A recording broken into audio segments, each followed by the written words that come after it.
ونعوذ بالله من شرور أنفسنا ومن سيئات أعمالنا من يهده الله فلا مضل له ومن يضلل فلا هادي له أشهد أن لا إله إلا الله وحده لا شريك له وأشهد أن محمدا عبده ورسوله اللهم صل وسلم على النبي الكريم محمد وعلى آله وأصحابه ومن دعا بدعوته واستنى بسنته إلى يوم الدين أما بعد.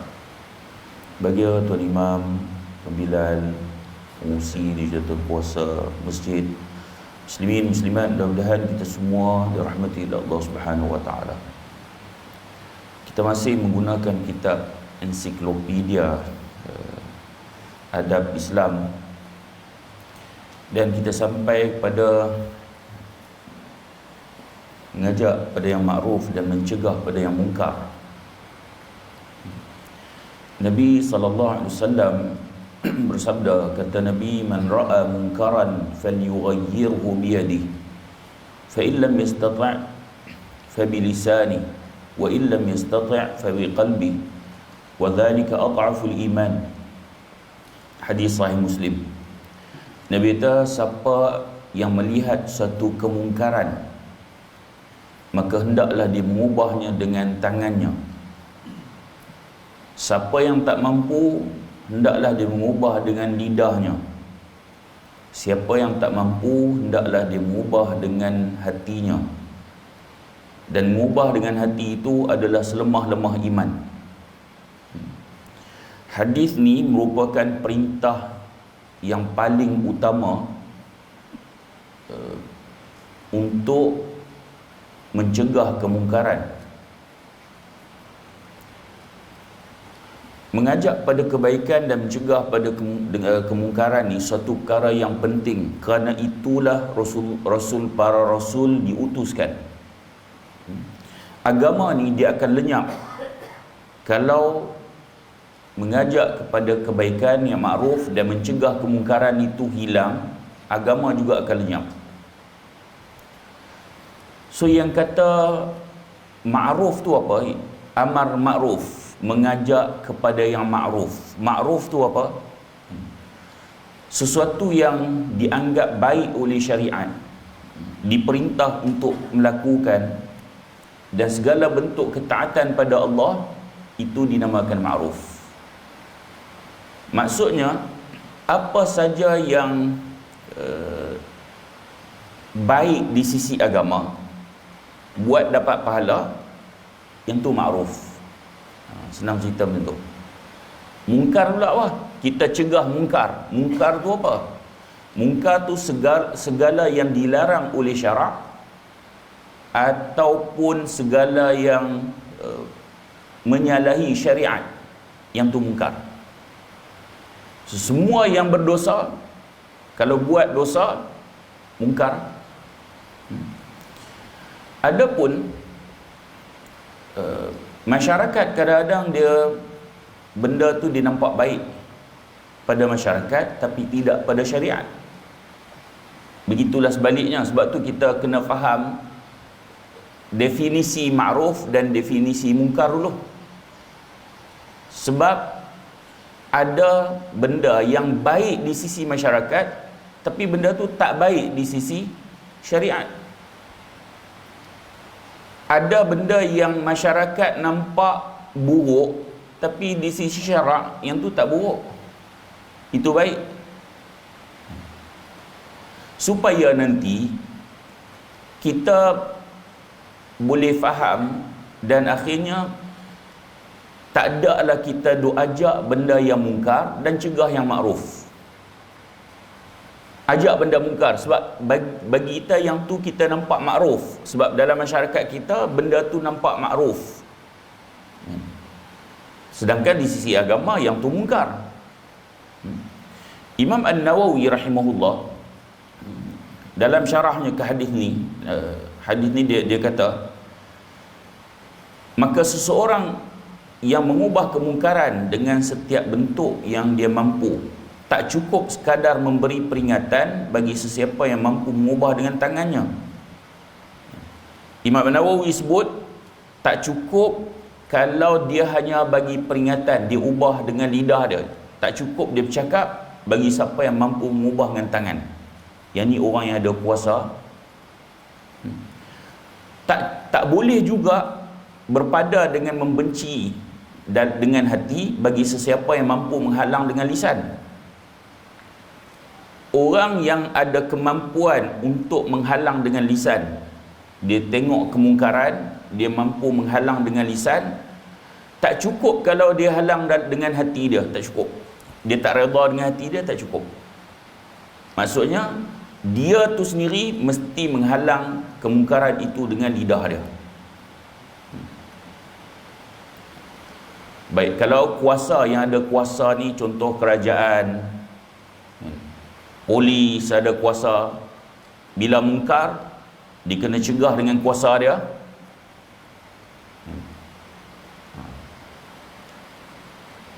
Ayah pada anak ada kuasa lah tu. Begitu juga dengan lidah ni, ayah pun kena guna agak. Tak cukup dengan hati, sama agak suami.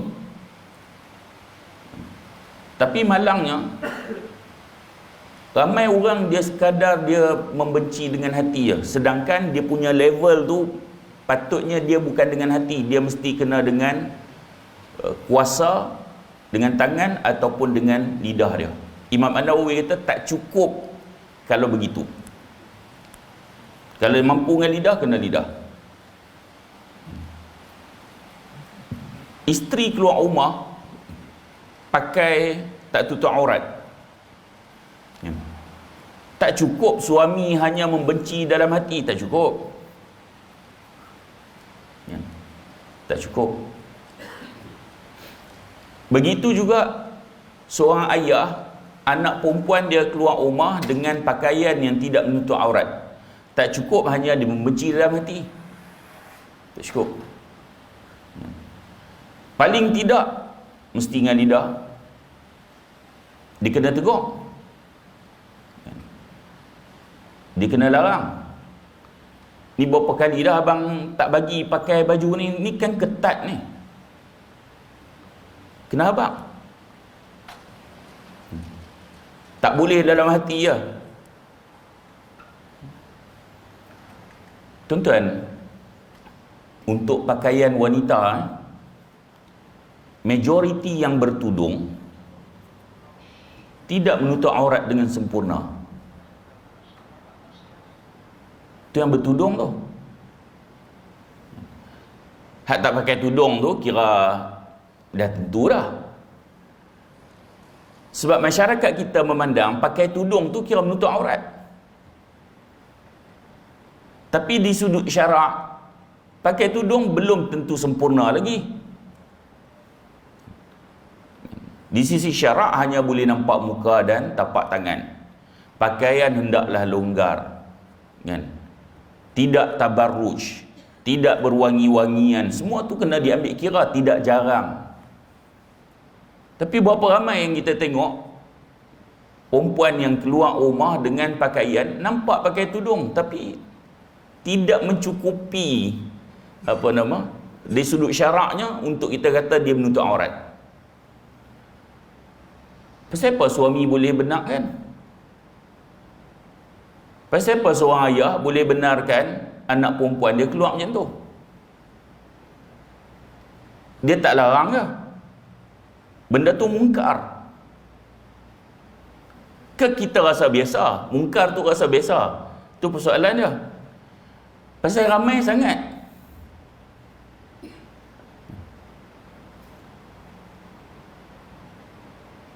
Tuan-tuan, mesti kena tegur. Dan tegur tu mesti berterusan. Tak mau hari tu tegur dah, baby kat dia, malas dah larang. Selagi mana kita mempunyai tanggungjawab sebagai seorang suami dan ayah, benda tu kena tegur berterusan. Dia tak mau ikut, yang tu nak buat macam mana? Tapi tegur tu kena tegur. Mesti kena tegur. Kalau semua ayah pastikan pakaian anak perempuan dia itu menutup aurat dengan sempurna, akan kurang tak di jalanan anak gadis-gadis yang tidak menutup aurat? Akan kurang. Kalau semua suami memastikan isteri dia keluar pakai tutup aurat, akan kurang tak di jalanan isteri-isteri yang tidak menutup aurat? Kurang. Kita tak kata tak ada langsung, tapi benda ni mesti kurang lah. Pasal semua suami dan semua ayah main tanggungjawab, main peranan dia. Ni bila isteri keluar sekali pakai macam tu, suami tak kisah, dia keluar berterusan. Anak perempuan pakai macam tu, ayah pun buat tak kisah, dia keluar berterusan macam tu. Imam An-Nawawi sebut, orang yang ada tanggungjawab nak mencegah kemungkaran ni, yang ada kuasa, mesti guna kuasa. Tak mampu dengan kuasa, mesti dengan lidah. Orang yang mampu dengan lidah tak cukup kalau hanya membenci dengan hati. Tak cukup. Seorang ayah tak cukup hanya benci dalam hati anak perempuan dia keluar dengan tak tutup aurat. Aku tak suka tapi nak buat macam mana. Tak cukup. Seorang suami juga tak cukup dengan hanya benci dalam hati isteri dia keluar macam tu. Saat dia aku tegur lebih-lebih, dia tak bayar sewa rumah. Jangan payah macam tu. Tak cukup. Mesti cegah. Betapa pentingnya mencegah kemungkaran ni. Imam Al-Marwazi ditanya pada Imam Ahmad bin Hanbal, bagaimana beramar ma'ruf dan nahi mungkar? Lalu beliau menjawab, Imam Ahmad jawab, dengan tangan, lisan dan dengan hati. Dan hati itu paling ringan. Lalu saya bertanya lagi, bagaimana dengan tangan?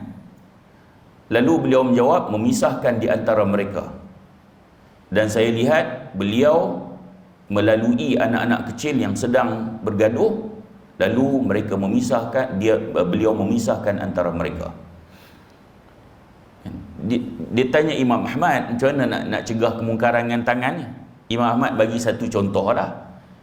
Satu contoh, pisahkan orang yang sedang berbalah. Pernah Imam Ahmad lalu, budak-budak tengah bergaduh. Budak bukan nak berdosa. Tak berdosa di sisi dia.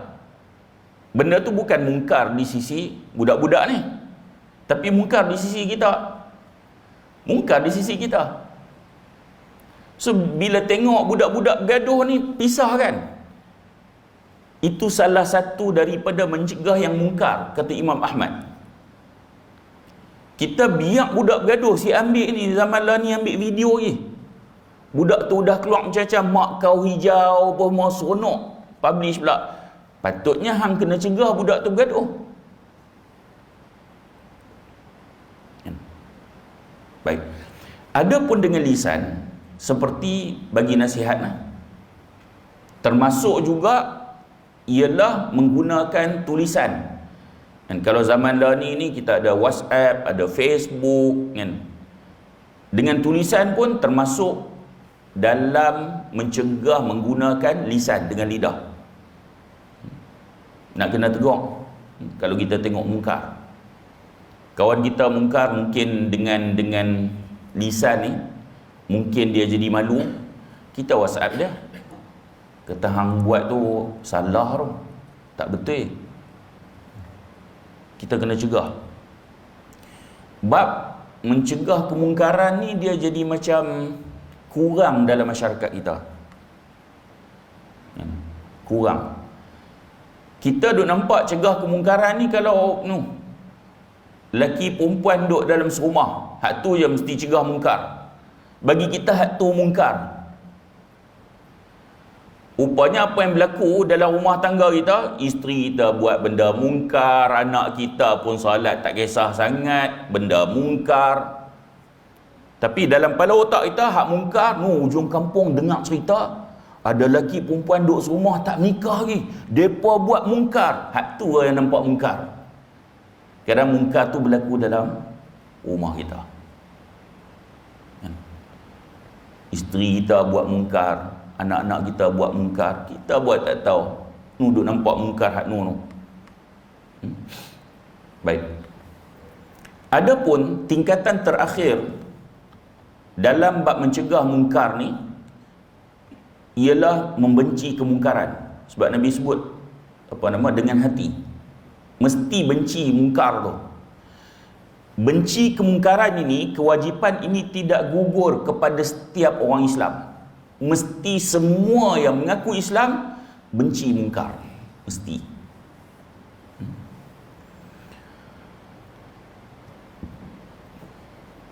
Kata Ibn Rajab Al-Hambali rahimahullah, bila disebut hadis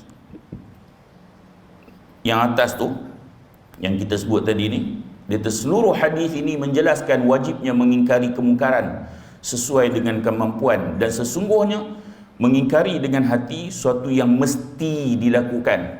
Siapa yang tidak mengingkari dengan hatinya, maka ini petanda hilangnya iman dari hatinya. Ada dalam kitab Jami'ul Ulum wal Hikam. Dia kata kalau dengan hati pun tak benci mungkar, dia kata ini petanda iman telah pun hilang. Kita dah sebut tadi kan, mungkar ni apa yang bercanggah dengan syarak, benda dosa, mungkar. Kalau kita tengok benda mungkar tu dalam hati tak ada rasa apa-apa, biasa, ada masalah dengan iman. Bagaimana pula mungkar tu memang duk berlaku dalam rumah tangga kita, tak ada rasa apa-apa, oh lagi masalah.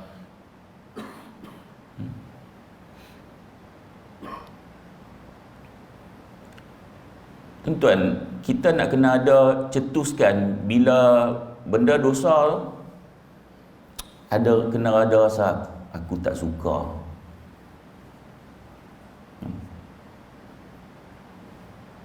Kena ada rasa macam tu. Baik.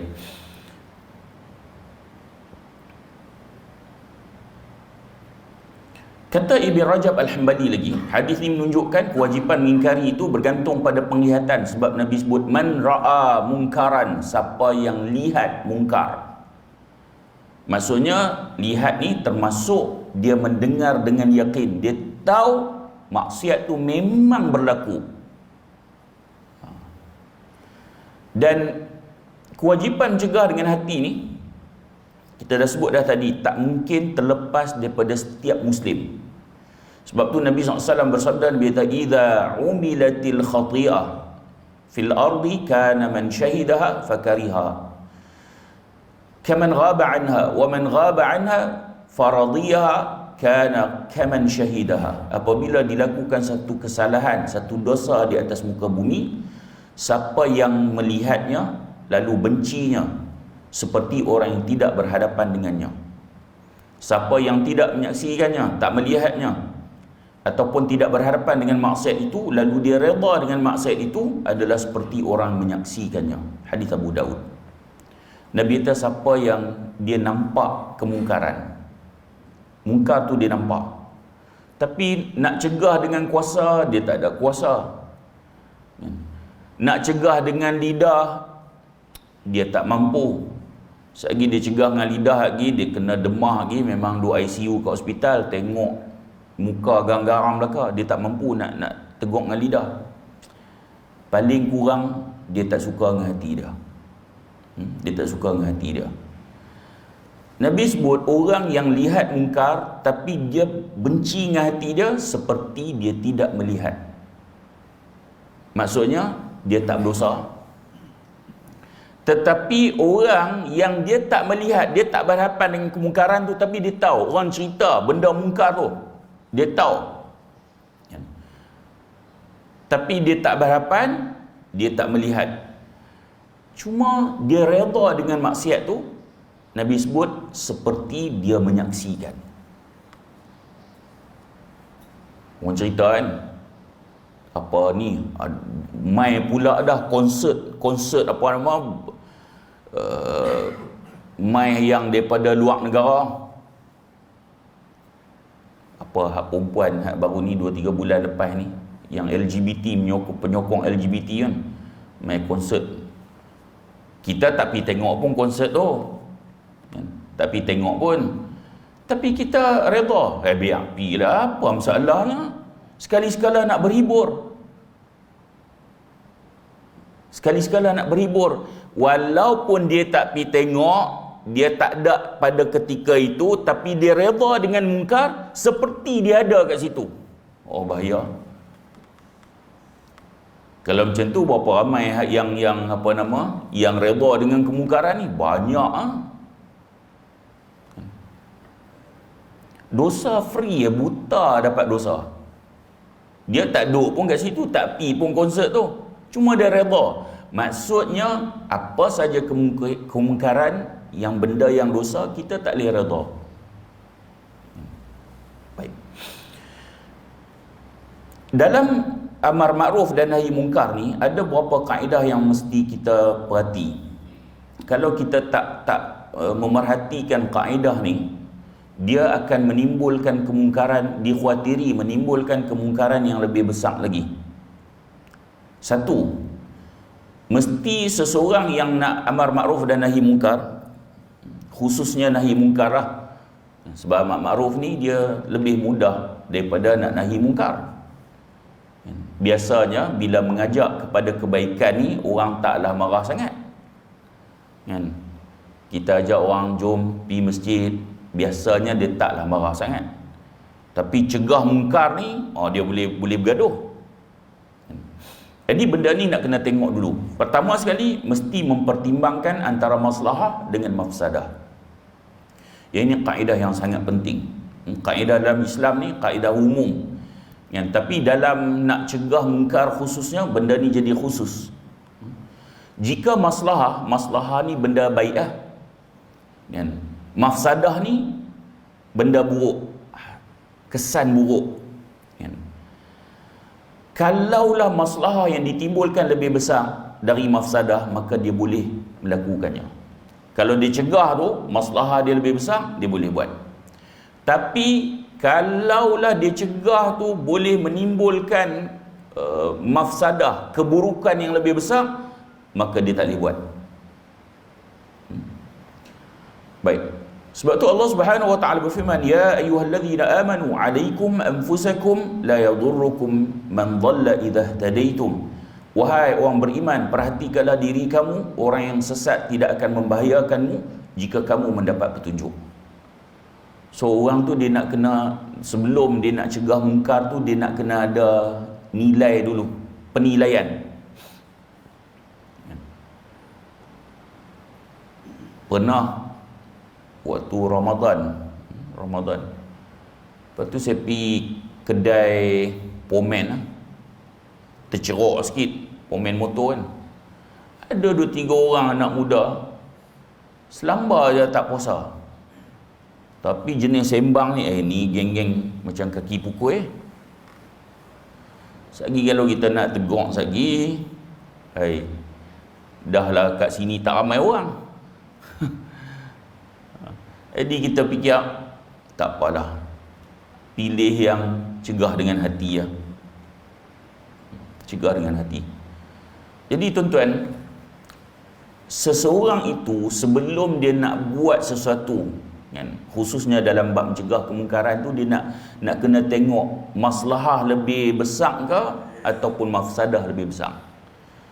Kalau dia dengan dia cegah tu maslahah lebih besar, dia mesti kena cegah. Tapi kalau mafsadah lebih besar, kesan buruk dia lebih besar, maka dia stop dulu. Dia hendaklah mencegah dengan hati. Hati ni semua orang tak terlepas.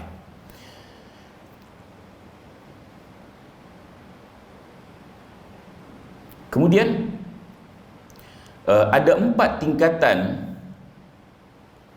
kemungkaran dalam nak bernahi mungkar ni.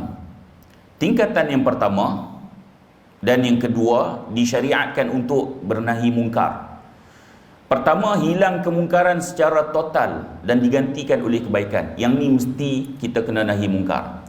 Kalau kita tegur benda ni, kita cegah benda ni, habis maksiat orang tak buat dah. Yang ni mesti kena cegah. atau berkurang kemungkaran sekalipun tidak keseluruhan, yang ni mesti kena cegah. Kita tahu kalau kita cegah benda ni mesti berkurang, kena cegah. Saya pernah masa Damaskar lah, kita operasi di Sabah. Masa tu saya tak mau sebut pulau lah. Salah sebuah pulau, dia ada pulau yang kita operasi ni, pulau yang ada penduduk dan pulau yang tak ada penduduk. Jadi pulau yang ada penduduk ni, oleh kerana mereka di pulau macam terasing lah, agama pun mereka tahu melalui askar kan? Sebab ada core agama di situ, so dia kagat ni lah duk ajak agama orang pulau tu. Saya pernah lah pergi ajak yang pergi ke jabat agama ni, tanya, jom lah kita buat usaha sama, dakwah, mengajak penduduk pulau ni. Mereka tak cukup staff, masa pun tak. Kita pun faham lah, dengar macam tu tak apa, kita usaha sendiri lah. Saya nak sebut level mereka punya kefahaman agama.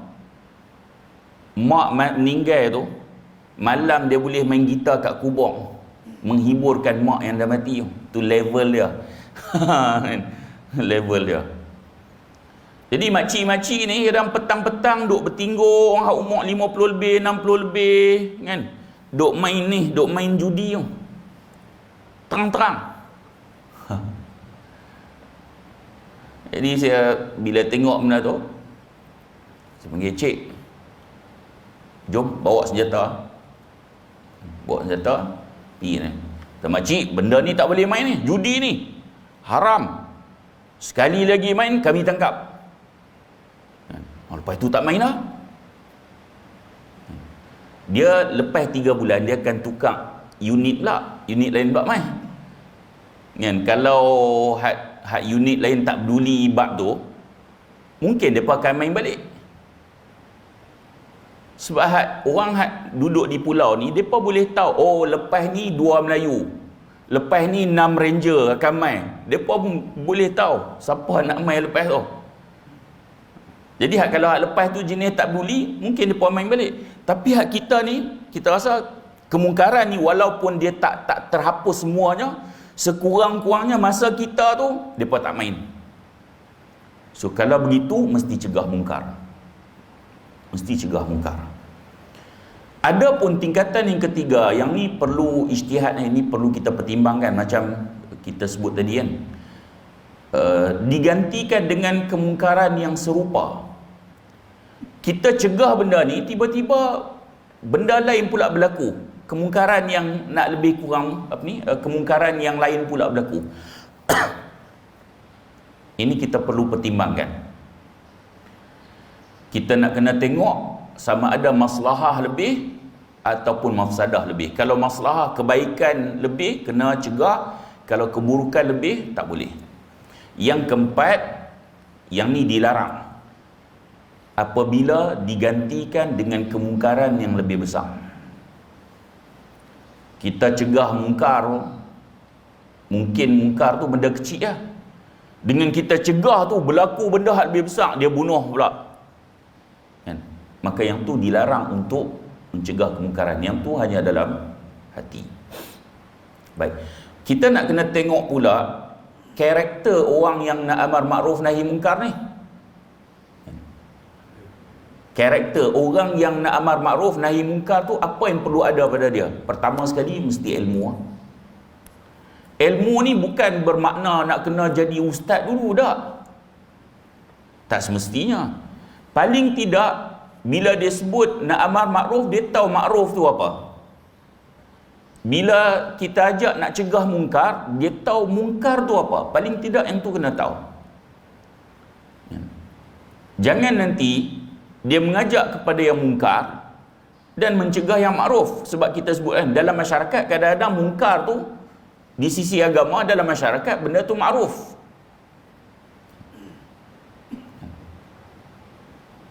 Okey. Jadi ilmu mesti kena ada. Sebab kalau ilmu tak ada, seseorang ni mungkin dia boleh melakukan kerosakan yang lebih besar dengan hak dia buat tu. Dia kadang-kadang orang ni dia semangat nak cegah mungkar ni, semangat, tapi ilmu tak ada. Akhirnya apa yang kerosakan yang bakal dia buat lebih besar daripada dia nak perbaiki. Ilmu kena ada. Baik.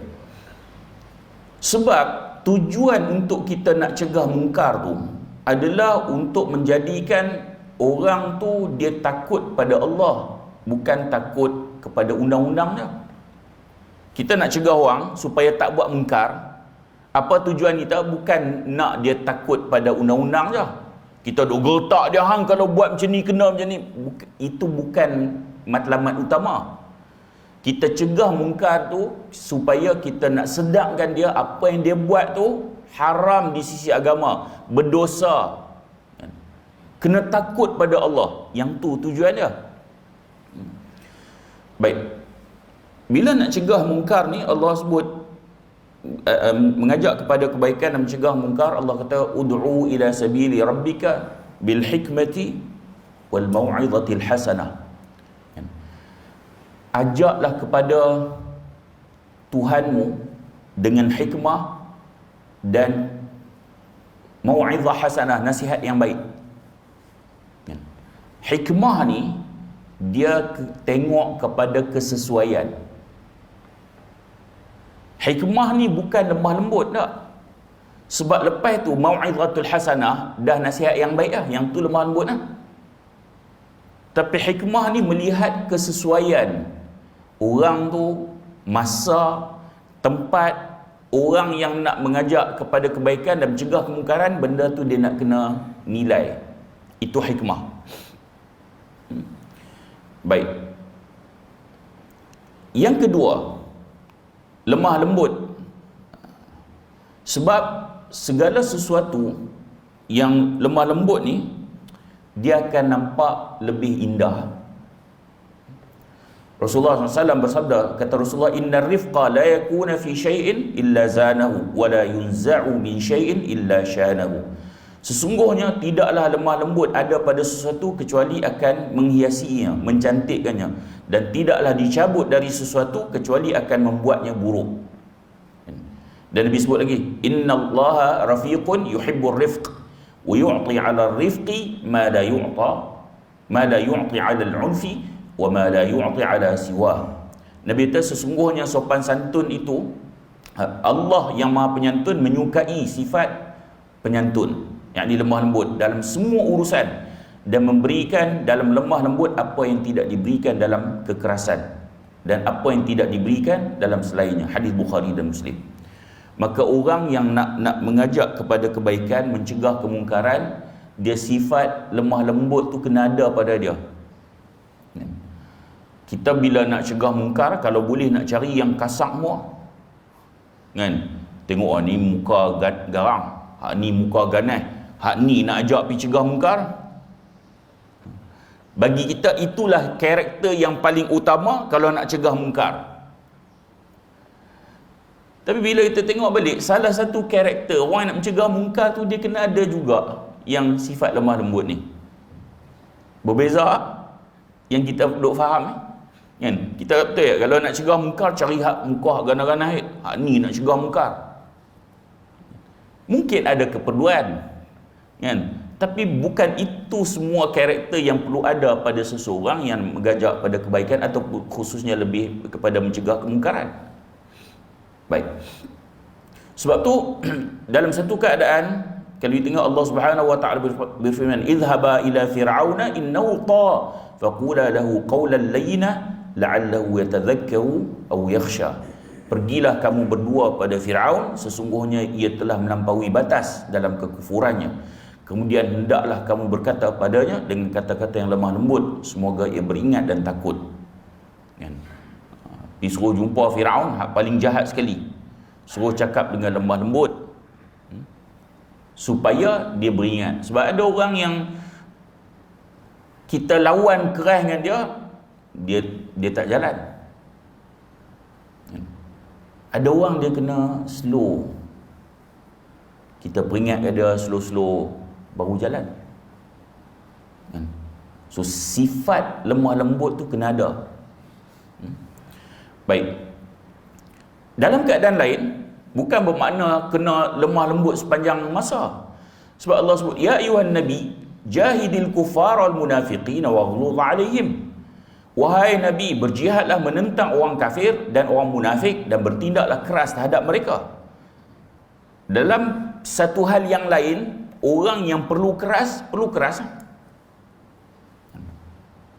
Imam Ahmad rahimahullah, dia kata semua manusia perlu sifat lemah lembut. Dalam amar ma'ruf, bukan sikap keras kecuali terhadap orang yang memperlihatkan kefasikan, maka sikap keras tidak diharamkan terhadapnya.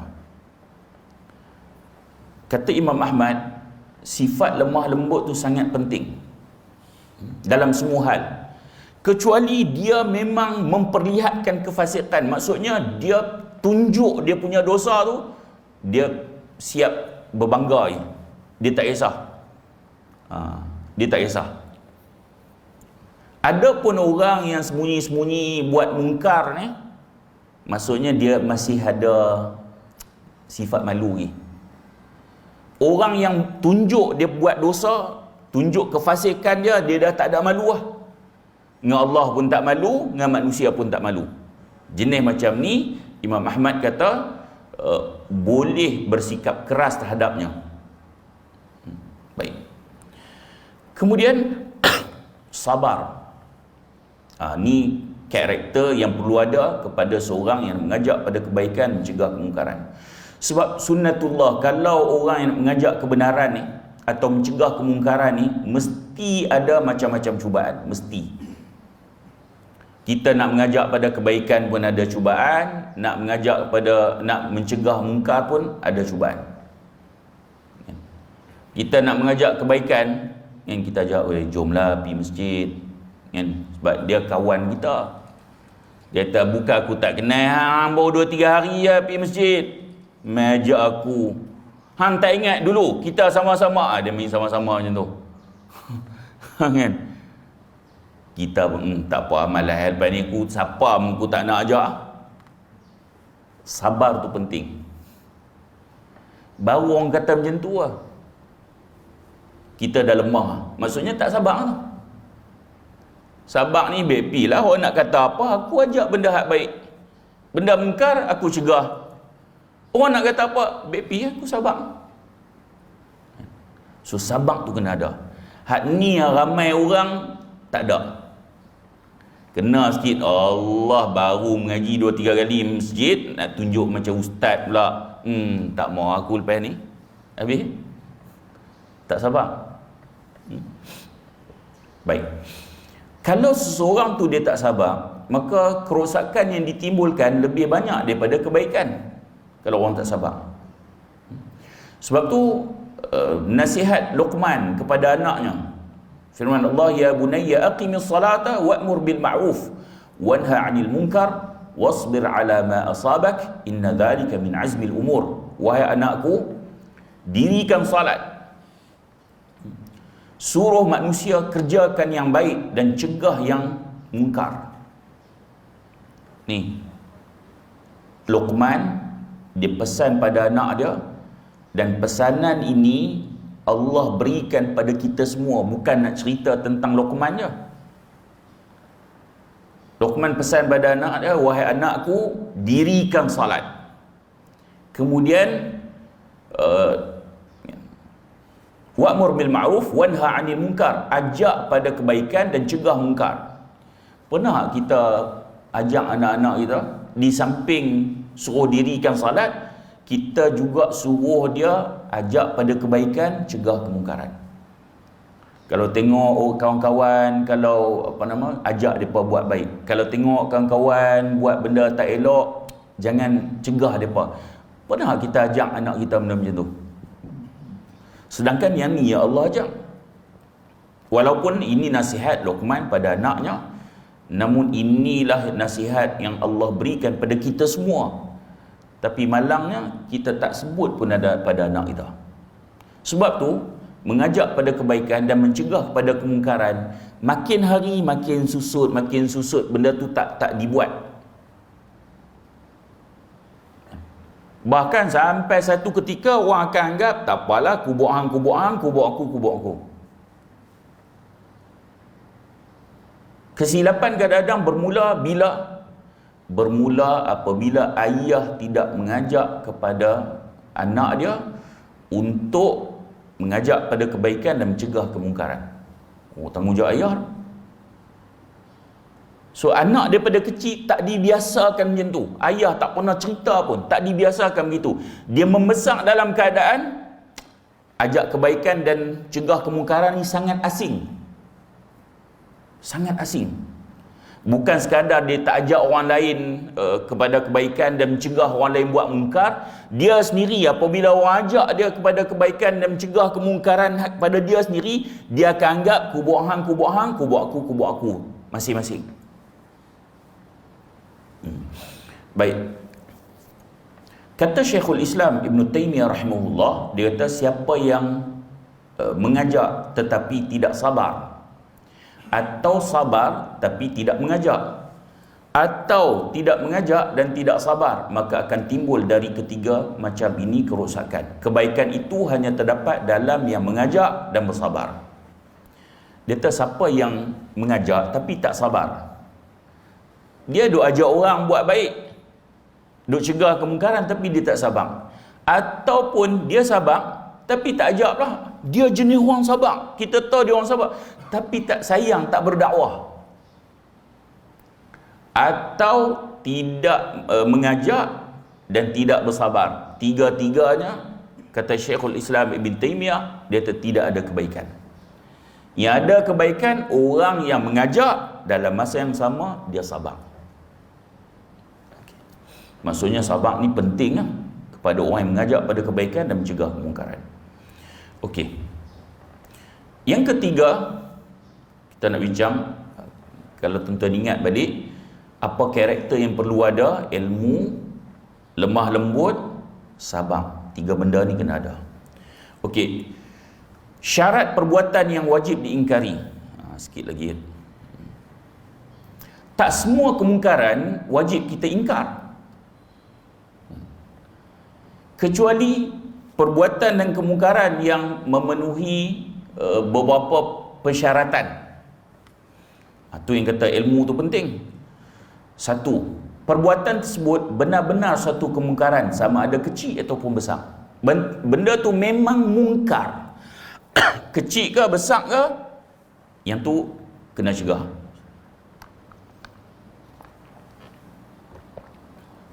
Maksudnya cegah mungkar ni bukan sekadar yang dosa besar lah, juga dosa kecil.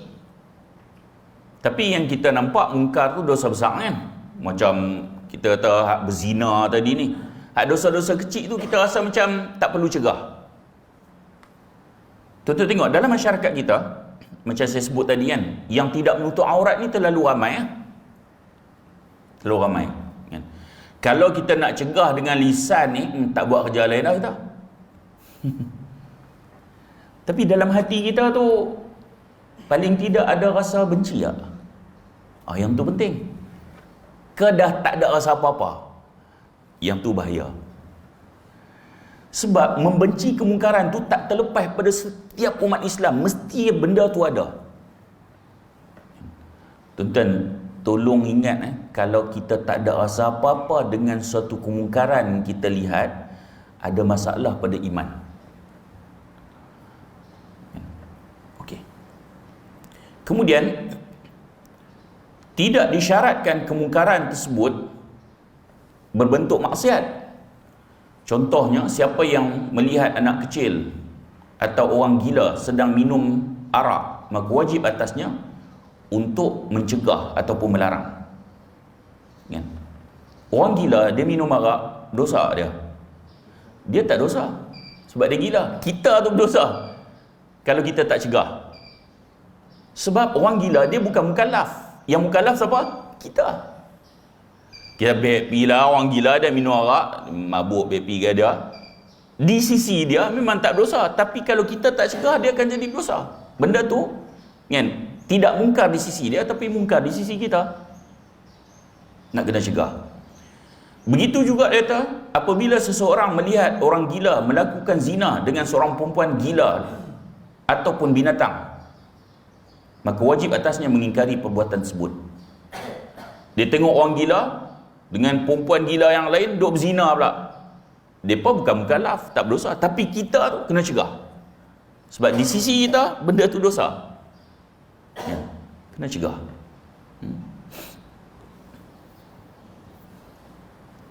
Dulu ada, saya tak mau habaq tempat lah, masa saya mengaji dulu, sebab takut nanti orang tahu. Ada satu tempat tu perempuan ni gila, tapi tiap-tiap tahun mengandung. Katanya abang beca hak duk ni dia. Tapi kalaulah sesama abang beca tu depa tahu benda tu berlaku dan ada orang yang rasa benda tu tak boleh dia cegah, dia wajib untuk cegah. Perempuan tu gila dah tentulah tak berdosa. Orang hak berdosa hak yang tak gila tu dan yang tahu benda tu dilakukan tapi tidak cegah. Baik.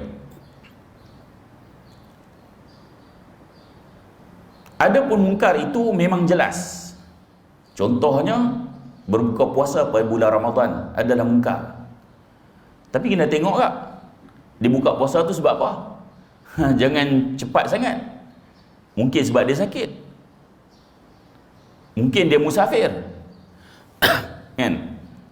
Kita tak puasa bulan Ramadan, so kena ada pertimbangan tak? Dia sakit kot, gastrik. Benda-benda tu kena ada pertimbangan, jangan ceroboh. Kemudian yang kedua, kemungkaran tu masih ada. Maksudnya masa kita nak cegah mungkar tu masih ada ni.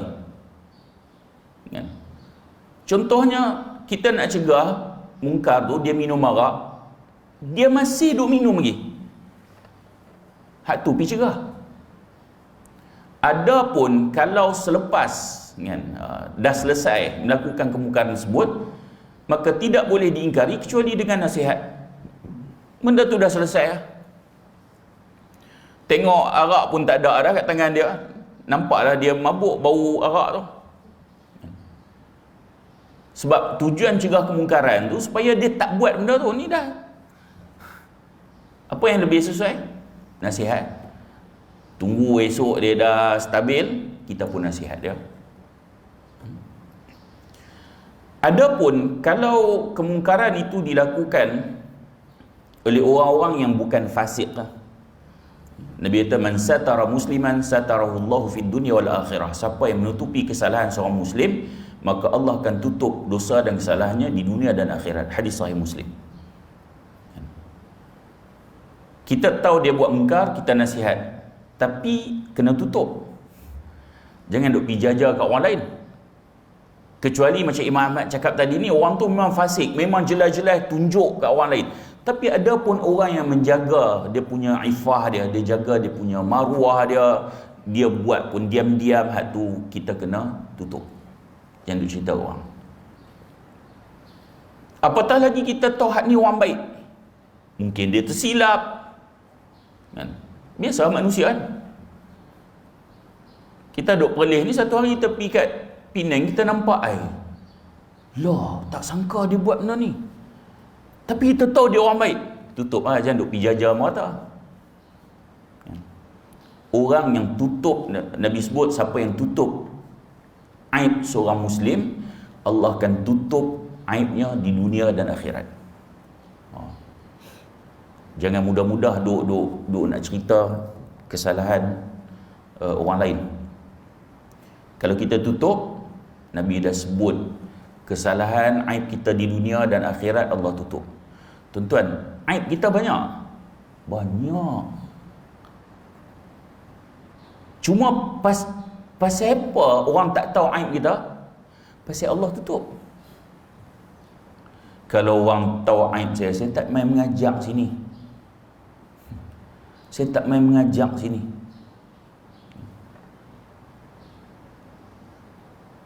Saya tak ingat apa seorang ulama disebut, kalaulah dosa itu dapat dibau, dicium baunya, Allah, makin berdosa makin bau busuk. Weh, kacau. Tiba-tiba bau, apa bau tak sedap ustaz Maedah nak pergi kuliah. Ustaz rupanya. Jadi pasal apa orang tak tahu aib kita? Pasal Allah jaga. Pasal Allah jaga. Sebab tu orang yang Allah tutup aib dia, jangan dia buka pada orang lain. Peluang pengampunan di sisi Allah tu masih ada selagi mana dia tak cerita pada orang lain. Kalau dia cerita pada orang lain, tertutup ruang pengampunan untuk dia. Oh, jangan dia cerita orang lain. Ni aku dulu siapa tak kenal. Han cerita lorong danuk, lorong mana aku tak tahu. Oh, main cerita tu. Padahal dia dah berubah dah. Tak payah cerita ke orang lain. Hatu cukup kita minta ampun pada Allah Subhanahu Wa Taala. Tak payah duduk cerita orang lain. Baik. Dan yang lebih penting lagi ialah Allah tutup aib kita di akhirat. Di ketika Allah bentangkan semua kebaikan dan kesalahan yang manusia lakukan di dunia, ada manusia yang Allah pelihara aib dia. Kerana apa? Dia tutup aib saudaranya ketika di dunia. Kena jaga. Baik. Kemudian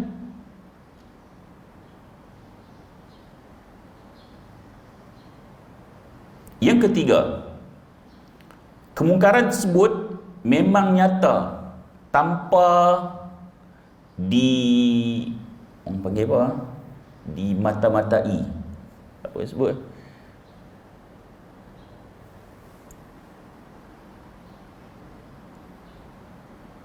Dia dalam bahasa Arabnya apa? Tajassus. Wala tajassasu kan? Jangan kamu duk pergi mengintai-ngintai, duk cari kesalahan orang, cari kesalahan orang. Benda tu memang nyata. Orang kata memang nampak seorang lelaki dan perempuan tak berkahwin, duduk serumah, orang habaq pun boleh dipercayai, memang jelas. Okey. Ada pun nak cari kesalahan orang, yang tu tak boleh. Itu tak boleh. Saya nak cepat ni sebab ada beberapa poin lagi.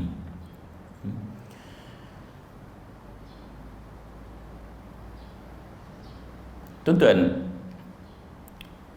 Mufti Perlis dulu dia pernah bangkitkan yang isu duk pergi mengintai apa semua. Saya faham maksud. Sebab dia mungkar ni dia ada level-level dia. Dia ada aulawiyatnya, ada prioritinya. Mana satu mungkar yang kita nak stop dulu, sebab kalau semua tu kita takkan mampu. So priority, nak kena fokus yang mana dulu. Hak mana mungkar yang lebih besar, hak lebih memberi kesan. Kalau kita stop yang ni, hak lain pun dia akan turut stop. Nak kena tengok yang tu dulu. Antara yang terselindung dengan yang terang-terang mungkar, hak mana yang lebih perlu dihalang dulu, dicegah dulu? Mana? Hak terang-terang. Kalau seorang lelaki selindung-selindung kan, nyorok-nyorok, peluk perempuan lain kan, hak tu kita tahu jahat betul. Dia peluk perempuan tu. Tapi bila berlakon drama, hero tu peluk perempuan tu, kita tahu wow, sweetnya. Baik. Hak ni sorok-sorok, hak ni terang-terang. Sorok-sorok ni dosa daripada orang. Hak terang-terang ni mengajak pada orang menganggap bahawa benda tu biasa, sweet, oh bestnya pasangan ni nampak. Bahkan orang lain juga turut terlibat, rasa benda tu biasa. So yang ni yang berlaku, patutnya fokus kepada hak benda terang-terang dulu. Dan memang jelas mungkar. Tapi dak ni nak cari hak duk sorok-sorok, hak ni fokus sungguh. Hak jelas buat macam tak nampak. Tu yang pepatah Melayu apa gajah depan mata tak nampak, kuman seberang lautan nampak kan. Macam tu lah. Okey. Kemudian kumpulan tersebut sesuatu yang disepakati, bukan benda khilafiah. Kalau benda tu ada perbezaan pandangan, maksudnya khilaf yang muktabar di sisi para ulama, maka kita tak boleh nak mencegah. Contoh, orang Afrika, orang Islam makan buaya. Kita abang ni mungkar ni, makan buaya. Padahal dia pegang dalam mazhab Maliki, buaya boleh makan. Tapi kita rasa benda tu mungkar. So mungkar tu mesti disepakati. Adapun kalau ada perbezaan pandangan di kalangan para ulama, yang tu belum lagi mungkar disepakati, kita tak boleh nak cegah dia. Baik. Adapun kalau yang kata tak disepakati, nak kena tengok dulu. Yang tak disepakati ni khilaf mu'tabar ke? Ataupun yang khilaf, nama khilaf tapi tak terpakai. Contoh, nikah mut'ah. Kalau dari satu sudut, nampak memang benda tu khilaf. Syiah menganggap kan, nikah mut'ah tu boleh, bahkan digalakkan. Tapi di sisi kita benda tu memang tak boleh pakai.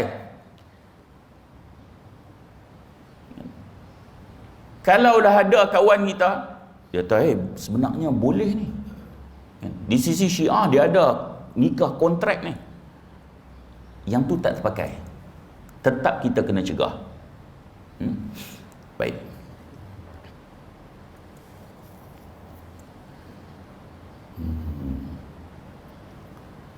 Cuma last kali kita nak sebut tentang Allah Subhanahu wa taala berfirman, wal takum minkum ummatun yad'una ilal khair wa ya'muruna bil ma'rufi wa yanhauna 'anil munkar.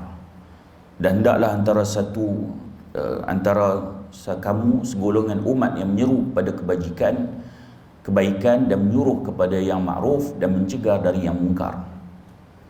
So benda ni Ibnu Katsir disebut tentang mesti ada dari kalangan umat ini yang sedia untuk pegang tanggungjawab ni. Mesti. Kalau tak ada, masyarakat akan hancur. Dan kita dah sebut dah tadi, paling tidak dalam hati mesti ada benci. Yang tu semua tak terlepas. Tapi nak cegah mungkar dengan kuasa, dengan lidah tu, yang tu ada sebahagian orang kena ambil tanggungjawab ni. Dengan hati, yang tu semua orang tak terlepas. Tapi dengan lidah ni pun ramai ataupun sebahagian besar sebenarnya tak terlepas. Dia seorang ayah, dia seorang suami, benda tu tak terlepas lah. Tak terlepas. Kalau semua orang main peranan ni, umat dia akan jadi umat yang terbaik semula. Kenapa umat kita jadi jatuh balik? Sebab amal makruf dan nahi mungkar ini telah dikesampingkan. Orang tak berapa nak peduli dengan amal makruf dan nahi mungkar. Bahkan tuan-tuan, kalau di zaman Nabi tu cegah mungkar tu macam benda biasa. Ni tak boleh, ittaqullah kan. Takutlah pada Allah. Kita kalau orang tegur macam tu, kita macam terasa hatilah, lepas tu tak mau bercakap dengan dia hanya kerana teguran-teguran macam tu. Kita tak dibiasakan dengan amal makruf dan nahi mungkar ni. So kita nak kena kembalikan semula. dah lewat dah. Banyak dia nak bincang kalau ikut. Tapi sekadar itu saja. Mudah-mudahan pertemuan kita ada manfaat. Kalau terkasar bahasa, mohon maaf. Dan saya sudahi dengan aqulu qawli hadha wa astaghfirullahal azim li wa lakum. Wassalamualaikum warahmatullahi